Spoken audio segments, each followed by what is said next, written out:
تو میں عرض یہ کر رہا تھا کہ حروف اصلیہ ہم کس طرح نکالیں گے. تو حروف اصلیہ ہم اس طرح نکالیں گے کہ اس کا ہم وزن نکالیں گے. اب مثال کے طور پر ہم نے وہاں پہ مثال پڑھی کتابن مثال پڑھی, تو اب اس کا ہم وزن کیا ہے, کتابن کے وزن پہ کیا آ رہا ہے, فعالن. ٹھیک ہے, تو اب فعالن آ رہا ہے, تو اب ہم فا عین لام کلمے کو دیکھیں گے کہ یہ فا عین لام کلمے کے مقابلے میں کون کون سے حرف آ رہے ہیں. تو جو فا عین لام کلمے کے مقابلے میں حرف آئیں گے وہ حروف اصلیہ ہوں گے, اور جو اس کے علاوہ آئیں گے وہ حروف زائدہ ہوں گے. اب دیکھیے فا کلمے کے مقابلے میں کاف آ رہا ہے. ٹھیک ہے, فا کلمے کے مقابلے میں کیا آ رہا ہے, کاف آ رہا ہے. اسی طرح عین کلمے کے مقابلے میں تا آ رہا ہے. ٹھیک ہے, اور لام کلمے کے مقابلے میں با آ رہا ہے. تو اب پتہ چلا کہ اس کے حروف اصلیہ کاف تا با ہیں, اور یہ جو بچ گیا ہے یہ حرف زائدہ ہے.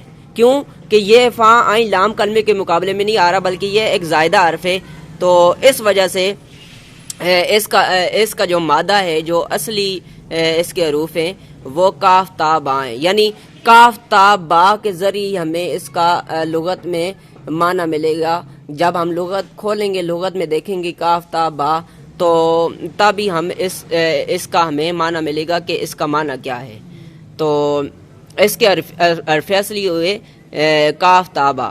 ٹھیک ہے, اب اسی طرح دوسری مثال میں آپ سے عرض کر دیتا ہوں, کریمن. اب کریمن ہے, تو کریمن کس کے وزن پہ آ رہا ہے, فعیلن کے وزن پہ آ رہا ہے. ٹھیک ہے, فعیلن کے وزن پہ آ رہا ہے نا. تو اب دیکھیں ہم اس کے حرف اصلیہ نکالتے ہیں. اس کے حرف اصلیہ نکالیں. اس کے حرف اصلیہ کیا ہیں, فا عین لام کلمے کے مقابلے میں کیا آ رہا ہے, فا کے مقابلے میں کاف آ رہا ہے. ٹھیک ہے, عین کلمے کے مقابلے میں را آ رہا ہے. ٹھیک ہے, اب لام کلمے کے مقابلے میں میم آ رہا ہے. ٹھیک ہے, اب پتہ چلا اس کا جو حروف اصلیہ ہیں کاف را میم ہے, اور یا جو آ رہا ہے یہ حرف زائدہ ہے. اتنی بات آپ کو سمجھ آ گئی ہوگی. اللہ تعالیٰ سے دعا ہے اللہ تعالیٰ ہمیں اس کو سمجھ کر آگے پھیلانے کی, اس علم دین کو آگے پھیلانے کی توفیق عطا فرمائے.